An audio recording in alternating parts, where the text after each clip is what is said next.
Well, folks, we made it to season 7. Welcome to the Vulnerability Time podcast. I am your host, Josias Abriel, and published author. Speaking of published author, before the episode starts, make sure to go check out my books. They're available on Amazon, and the link is in the episode description below. Go ahead, get you some healing. One's a poetry book about overcoming pain and trauma and stuff like that, and then the other one's a self-awareness interactive journal notebook. So get you some healing. You're worth it. Another thing that you're worth all the love in the world. You're worth all the healing in the world, and I'm glad that you're here with us today to heal together. You are loved, you are valuable. This is your sign. Alrighty, enjoy the episode. Bye, folks! Alrighty, hello everyone. Welcome back to another episode of Vulnerability Time. I am your host and published author, Josias Abriel. Thank you to all that are listening. Remember to share this. You never know whose life you're going to save by just sharing this podcast. With us today, we have Zach. Hey, Zach. Hi, Josias. Thanks for having me. Thanks for being on. Welcome to Vulnerability Time podcast. Zach, before we jump into which folks we'll be talking about heart, how to keeping our heart open.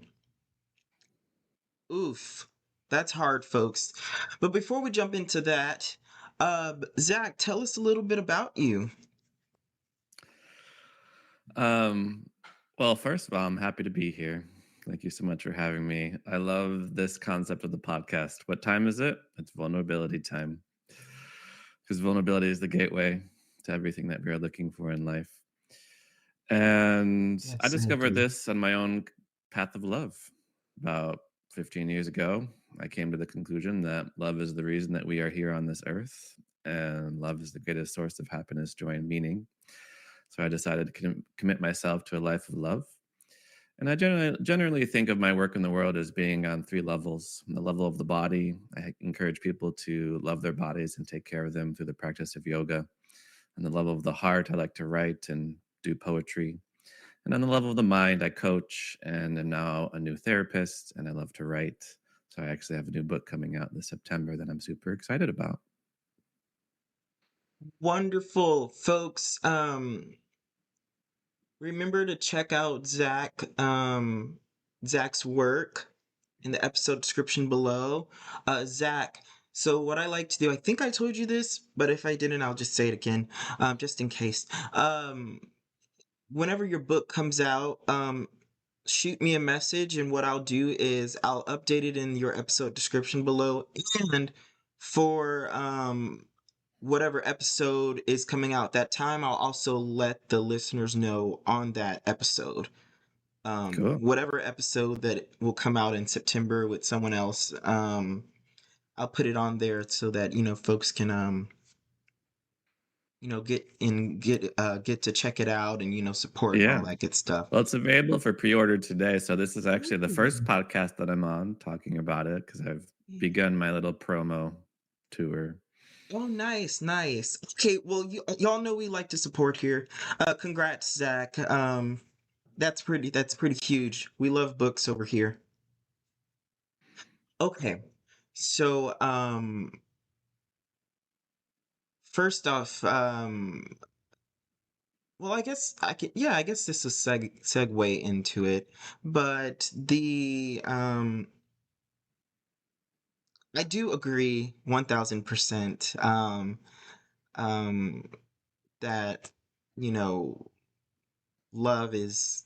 I was just saying this the other day. I was like, love is, in my opinion, the most powerful um, force out there.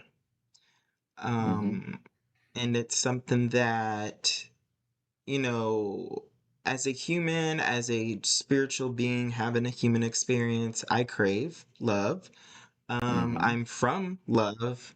I feel like Mm-hmm. my past lives, wherever that has been, has just been love. Mm-hmm. And so I do crave it, and I know that it can be kind of stigmatized to say, oh, I want to be loved and stuff like that. I'm just like, I'm a human being and I'm a spiritual being at the same time. I'm from love. I crave love, and I'm just like, you know what? I'm gonna put down the that want for you know, approval and just say, yeah, no, I'm a human being, and guess what? I crave love, and that's okay. I crave love. I crave love, and it doesn't just have to Hmm. mean romantic. I'm just like, no, I crave love. I'm from love. I am love. I want to give love. I want to receive love. I love love. Hmm. Yes. So I really liked what you had said there. Yeah, I resonate with so much of what you're saying. I mean, first of all, I share this message a lot, and I get two main responses. One is, well, of course. Like every human being needs love. We're wired for love. We're born for love. Our infants are come into this world incredibly dependent on other people to take care of them. We're little love sponges when we grow up. And throughout the rest of our life, we need social connection and belonging. And then the second response tends to be like, yeah, but it's a little cliche, isn't it? Like talking about love all the time and saying that we're all love. What exactly does that mean? But I do emphasize that this is what science says. This isn't some woo woo pie in the sky idea. Science has absolutely confirmed that we are wired for love, that we form attachment patterns early on, that we need uh, primary caregivers to take care of us because we are born essentially premature because in the evolution of our species the human head got too big and the baby had to be born even earlier. Elephants are in the womb for I think 18 months because that's how long it takes for a being to come out of the womb being able to walk the next day and run from predators. But human beings didn't work out that way. We came out premature, came out unable to take care of ourselves for many years. And the need for social connection and the belonging continues for the rest of our life. Exactly. Exactly. Um, that also makes me think about the I don't want to get off topic, but it's vulnerability time. We can bring It's it all back. connected. It's all connected. There's this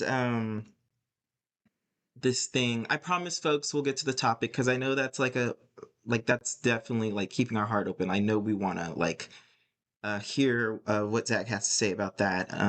Because that's something so difficult to do, and you know, but something that you mentioned, like that want for belonging and things like that. That reminds me of the loneliness epidemic Hmm. going on. I know it's stigmatized to say, "Oh, I'm lonely. I need others." Because at least here in the states, it's very it's kind of a glorified and glamorized to be individual, like individuality. And I think individuality is killing us, to be honest with you. Um, I know that humans, we throughout history, we always were communal, verbal, you know, um, together. Um, but now there's this it's like, oh, do it all on your own. You don't need anyone. And I'm just like, honestly, I disagree. I think we need each other. We do need each other, and I think there's multiple things that also say that we need each other. For example, like this platform that we're listening on, folks. Like if you're listening on a cell phone or something like that, like it took multiple minds to come together to bring this cell phone about. It wasn't just one person. One person may get the credit, but it wasn't just one person that you know put the cell phone in your hand. Like it had to go through a factory and all that stuff. So it's just like, oh no, we do need each other. We do need each other. we need each other, and just and that's a way that and I like to use that example, because I like oftentimes like I've just been faced with like pushback until I like put it like that and just like, hey, wait, no, like, okay, so you might not agree with the love aspect and the human aspect, but I was just like, but wait, but look at this. Like, look at the vehicle that you drive. Look at this. I was just like, oh, you do need it. We do need each other because. I'm just like I need humans because I was like I can't build my own cell phone, and I'm not going to build my own cell phone. So yes, I like that you had mentioned that. It makes me think about the loneliness epidemic. Like humans, we do crave like love. We do crave each other, and I know that like when things happen, times get tough, or when I just think I just don't need it, knowing damn well I do need it. But sometimes I just say, you know what? I want to give up on love. I just want to give up. I don't, I feel like I don't, I had times where I just like, I feel like I don't see it enough. And that doesn't necessarily mean within my life. It just means like in the world. Sometimes I can get stuck in, I mean, I'm doing a lot better at it now, but sometimes I can get stuck at just seeing all the bad news because that's what's there. Mhm. That's what gets ratings in. Um, and so I'm just like, what, m- many people around me, they don't like, they think humans should be loved, but there's this sense of, oh, but just do everything on your own. Everything on your own, on your own, on your own. If you just love yourself, I was like, well, self love is extremely important, but I just don't think it's the cure for everything. I was like, there's this aspect where we do need humans.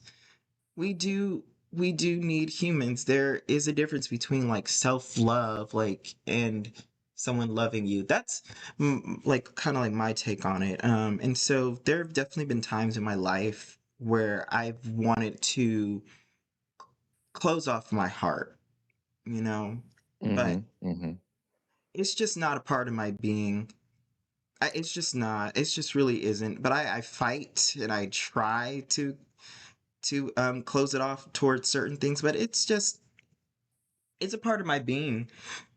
Little spiel and rant there, but No, I want to mirror everything that I'm hearing from you. Like, yes. first of all, you're absolutely correct. We are definitely in a loneliness epidemic. When you look at each subsequent generation, people are more lonely, less friends, they go out less. Nowadays, I've heard that 25% of people have no close friends, like nobody that they can rely on or ask for 50 bucks if their paycheck is a little bit late. It's bad. It's bad out there. Even 100 years ago, people lived in multi-generational family homes. You lived with the grandparents, lived with the kids, and that also created social connection. And a huge reason we are in this loneliness epidemic is absolutely um, the individualism in our society, what I sometimes call the cult of the individual. Mm, And this idea that you should be able to completely be on your own at 18 years old. You need to go out on your own, you need to get your own place, work for a living, and be largely self-sufficient. And the individualistic perspective of our society completely ignores actual reality, mhm, which is what you're mentioning. I tend to use the Buddhist term interdependent.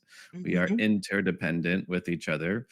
Just as when you go make a sandwich, you're dependent on the farmer who grew the food and the truck driver who transported it to you and the butcher who chopped up the turkey for the sandwich. mhm, Just as the flower is dependent upon the earth and the clouds, we are dependent on millions of other things in this world in order to exist. mhm, And even when you mention bad news, that's our brain. Unfortunately, we have a big negativity bias. We're drawn towards negativity. And the news networks know this. They know that if they say, "Okay, we had a beautiful rainbow in Montana today," no one's going to tune in. yeah, No one's going to tune in. But if there's a flood in Bangladesh, people that's mhm, going to get the viewers. mhm, So there is mhm, this huge draw towards negativity. That's just how the mind is also wired. mm. And you're absolutely right that in the face of negativity, in the face of suffering, there is a temptation to close the heart, to close Mm, down, to shut down, to isolate oneself even further. And it's kind of like the depression cycle. Like depression makes us pull away, pulling away makes us more depressed, which makes us want to pull away more. So it can easily create even more isolation if we give in to this temptation to close mm. down. And that's why we have to counteract our negativity bias with gratitude practice. That's why we have to counteract our temptation to close down by setting an intention to stay open. Beautiful. What what's your story behind, love and keeping our heart open? Like, what's your story? Because you mentioned that, like, I guess, like, how did you get to that point of where, you are like, love? Like, how did you get to that point? Like, Do you know the joke of how to get to Carnegie Hall? no, not at all. But tell us, someone out there knows. Practice. Oh, okay. Because like Carnegie Hall is like a symphony, so you got to practice Mhm, in order to get there. So for me, it's all a practice. mhm, I think everything we value in life is a practice. Happiness, joy, love, compassion, kindness. These are all practices, mhm, meaning it's something we dedicate ourselves to. It's something we are forgiving ourselves for not being experts on day one. And I'm not even here to say I'm an expert. I have my own podcast, and each time I interview people, I learn so much because love covers every aspect of the human condition. So there's no way anyone can be a total expert on all of that and all of these things. Um, so for me, it's all about intention and it's all about practice and it's all about improving a little bit day by day. yeah. So what could you say for the person who is or has, given up on love but once loved? Mm. hmm Mhm, Well, the first step is always understanding. mm, So rather than, try to change somebody immediately, oh, don't give up on love. Don't be this way that you're being right now. We can begin with understanding. Like, yeah, I totally get it. I understand that we've all been hurt, and maybe you've been burned in relationships or the dating world, or swiped right 1,000 times on our little device and came up with nothing but ghosts and no matches and being stood up. Like, there are times in life and in love where we are hurt, and there is a temptation to close down. So first, we can understand ourselves. So, for example, we feel our own tendency to close down. We can just have that understanding, like, wow, huh, yeah, like this is what's going on for me. Can we pause? Can we feel into it? How does that feel in your body? Like, where's the temptation to close down? mm, And then it's usually a tightness. It's usually like a oof, just like right in the core and center of our being. And then it's like, what would it look like to hold that center? What would it look like to relax mhm, into this area? So it all begins with slowing down, with pausing, with presencing, with cultivating understanding. mhm. And when it comes to the dyadic relationship, whether it's a friend, a loved one, a coaching relationship, a therapy relationship, it all begins with understanding. Love, understanding is the foundation of love. I guarantee you, nobody goes to couples therapy and says to the other one, "You understand me way too much." Mhm. Like, "You listen way too much." Doesn't happen. Right, right, right. If you are able to take the time to understand where your partner is coming from, it will greatly transform your relationship. Wonderful, wonderful. So, the big statement, keeping our hearts open. Why is that important? Why should we? Well, do you want to be happy? Oh. This is the human condition. We all want to be happy, and we do not want to suffer. Mm. Whether you're a Republican or Democrat, liberal, conservative, gay, straight, Muslim, Christian, every human being desires happiness and does not want to suffer. Mm. So the question is, how do we do that?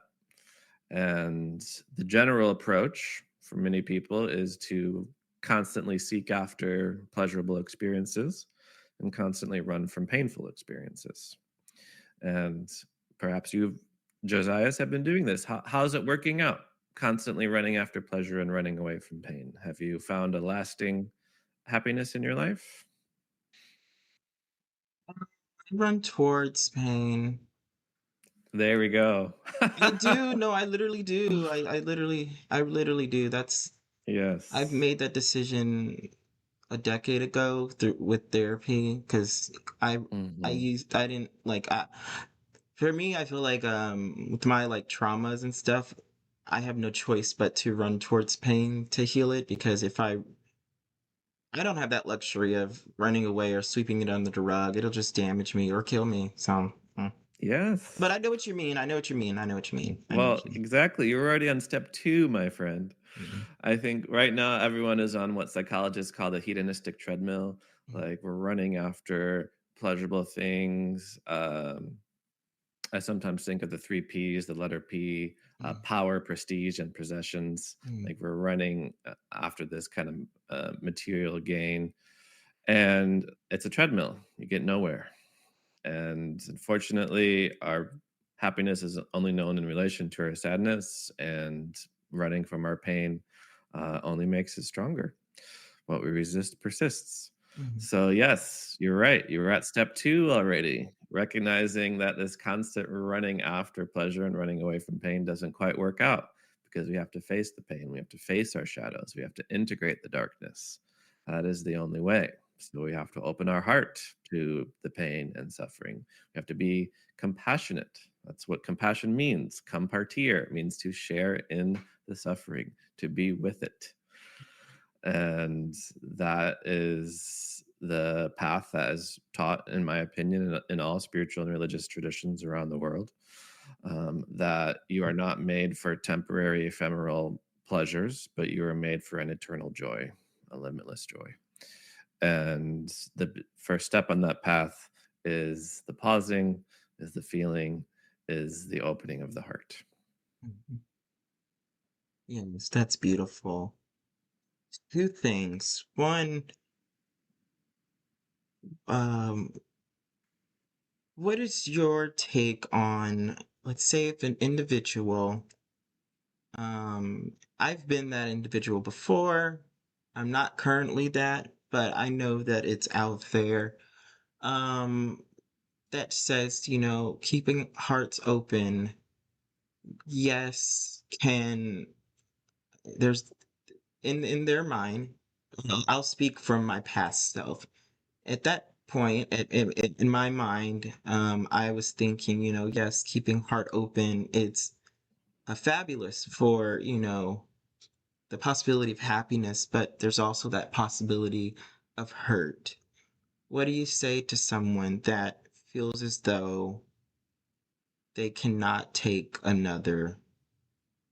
They can't. What do you say about, like, let's say if someone feels as though that their heart can't afford to open? Hmm.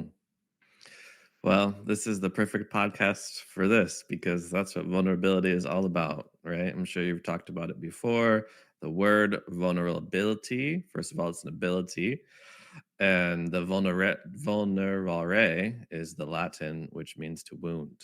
So vulnerability is our susceptibility to be wounded. Mm. So, yes, it's part of the game here. It's the natural outcome of living with an open heart. You are being susceptible to the wounding. Now, there's two approaches what to do about this susceptibility to being wounded. There's the easy way and there's the hard way. And sometimes we're forced into the hard way, which I'll get to. Let's talk about the easy way because the easy way is the path of love. The hard way is the path of suffering. Because the path of love, and I'll give you a very simple image to understand the susceptibility to being wounded, which is when you have a dog who feels very safe with you, what do? They roll onto their back and they show you their belly. And that is the safety that we need to be vulnerable. So the dog feels safe with you to roll onto their belly to show you this exposed part of them because they feel safe. So the path of love is the path of safety. It's being in a loving and intimate relationship. Will you know if you bring forth those parts of you that you want to hide out of fear of judgment and criticism, it will be held with compassion. And you just talked about trauma, and that is the first step to facing our trauma. You're not going to bring it up straight out of in your first session of therapy Mm, and re-traumatize yourself. The first thing you will do is learn how to regulate. So I tend to use Bruce DePerry's neurosequential model of trauma, I think, which basically goes regulate, relate, reason. Like the first step is regulation. You have to learn to find a sense of abiding calm in your body. So don't worry about like what if happens if I get wounded. That's a future direction. Let's find a safety now. Let's get a security blanket. Let's do a little meditation. Let's put on some gentle music. Let's slow down our breathing. Let's find a sense of safety within ourselves. mm, So that's the easy way I like to call it because hope you've probably been hurt before in loving relationships because you didn't have someone who really held you and cared for you. And that's what we need. So a lot of times even in relationships when one partner says to the other one, I want you to communicate more. I want you to be more vulnerable with me. And I always bring the question back to that person if I'm doing like a couple session. I'm like, have you created a safe space to encourage and allow such vulnerability? Because you are asking your partner to open themselves up to the susceptibility to be wounded. And have you disarmed? Have you put down your sword? Uh, because if not, it's not gonna pan out. So that's the easy way. That's the path of love. That's the path of yes. That's the path of I'm so in love with you. Let's do this thing. And it tends to be the good path, but it's not necessarily a path that we can force. And that's when the path of suffering comes. I sometimes use the quote that God will break your heart open again and again until it stays open. mm. So there are times in our life where we are broken. And the broken heart can also be an incredible gateway to the loving heart. Wow. So basically, the are you saying that a broken heart can serve purpose? Of course. Mm, All of our emotions are messengers. yeah, They're there for a reason. that's amazing. That's beautiful. I And like once we stop trying to eradicate it, but mm, actually feel it, then we can learn the message. yeah, that's beautiful. So something else, last thing that I wanted to um this was the second thing that I wanted to bring up. So when it comes to love, I know for me that has been a journey because what I grew up with, um, I thought that that was love. And when I started healing, I Mm. started therapy. I love me some therapy. Started healing therapy, started being in safe environments. Um, I learned that, okay, that actually, what I was experiencing as a kid was not love. That household was not love. I was like, "Mm, what? Like, their parents don't do that?" I was like, what? Like, and so I learned that that was not love. So I had to go on this journey of unlearning. quote unquote love, what I thought was love. I had to unlearn that while also learning love. Um, I feel like it's a still a journey for me, but I feel like I might, for as long as I live, for whatever that is, I think I will always just continue to learn love just because I think that there's different ways to experience it.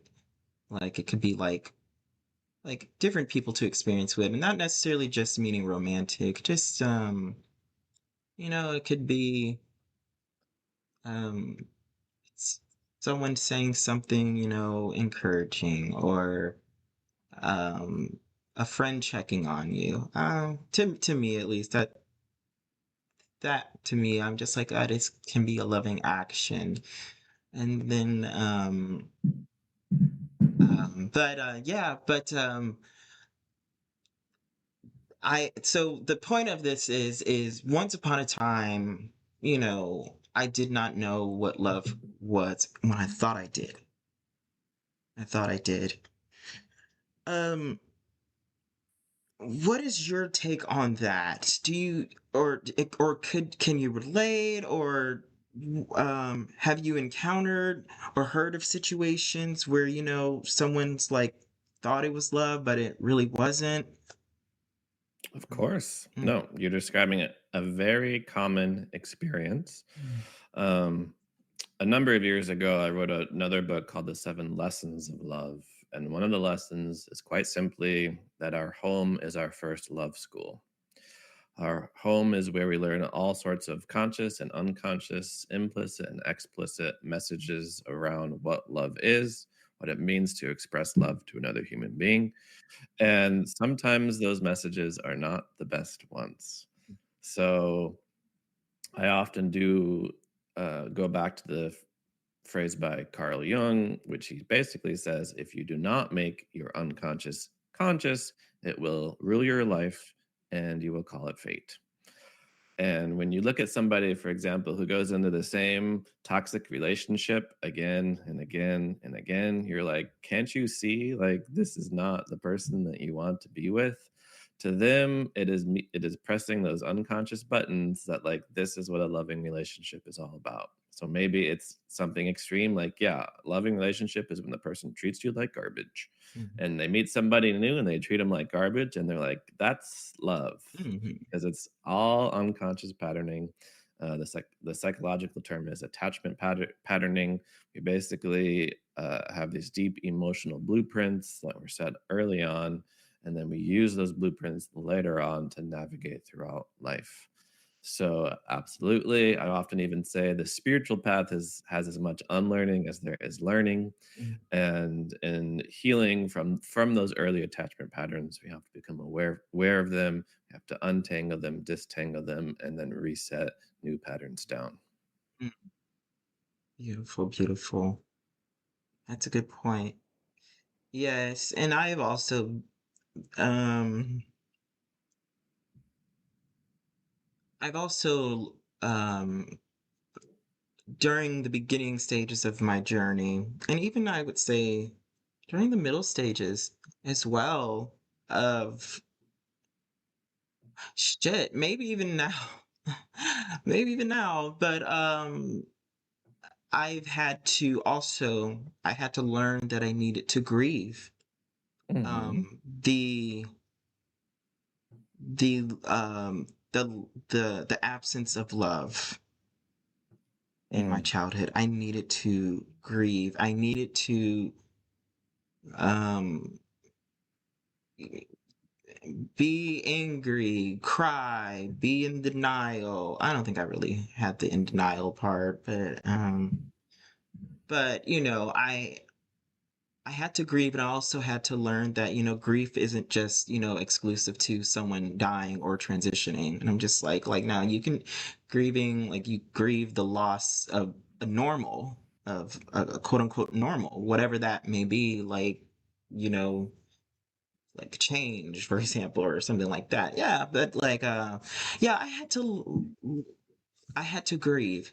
I also had to grieve seeing, my parents show love to my brother. You know, Mm, I had to grieve. I had to, over the years, constantly, you know, um, remind myself, even in times that I didn't believe it, that, like, you're not unlovable. And I'm noticing now that mm, that's starting to come back up in my life. So this is something interesting, and this is something that I told someone the other day, is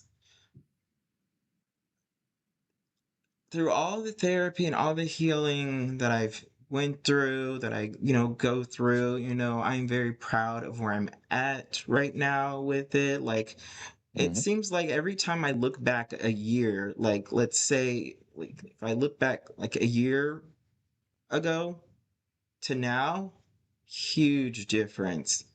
I'm sure if I look back next year into this year, there's going to be a huge difference. And that's what I really appreciate that about myself, that, I put in the work to continue growing. However, there's something that I'm noticing, that and I'm aware of it.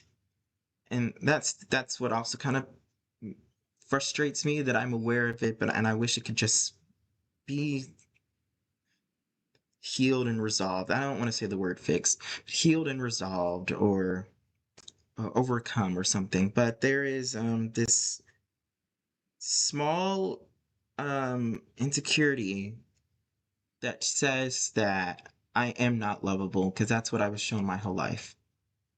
Um, and by the people that I know were supposed to love me, you know, you know, you just parents, like, I'm talking parents, talking family, like the people that were supposed to love me, like, and so that type of insecurity, that wound, that thought used to be so much bigger, and now it's extremely small. And my mhm, confidence around it, my confidence in all these other things, my confidence in this, my confidence is that all of that has grown. But there's still that small, you know, um, thing in me, and it's small, that says you are not lovable. And it's recently just came back up. And I mean recently, I mean like within the past 2 months, it's came back up. But I mean, it's always been there. Um, I just thought it was like small enough to. So, but anyways, what is your advice for those of us out there that feel as though they know love is important, but they feel as though they cannot be loved, even though they do give it, like they do give it. Um, but what is your thoughts on that? That, if that makes sense, I can re-explain it if need be. Well, again, I want to reflect some of the very important points that you're making. One is this idea of grief. And grief is such an important letting go process. And you're absolutely right that it doesn't just apply to people that we care about, although that's very important as well. But it also applies to the letting go and loss of the life we wanted to live, the life that we think we should have lived. And this happens at every age and stage of life. I counsel folks in their 70s and 80s who are letting go of, wow, yeah, I thought I was always going to climb Mount Everest, or I wonder what life would have been like if I had married that person instead of that person. Like, we absolutely grieve the loss of different potential lives. So that's kind of what I'm hearing from you is, yeah, you kind of imagined or wanted like a good positive childhood that affirmed very positive message, such as that you are lovable, and coming to the reality that you didn't have that is it definitely a grieving process, letting go of this life that you wish that you had had for yourself.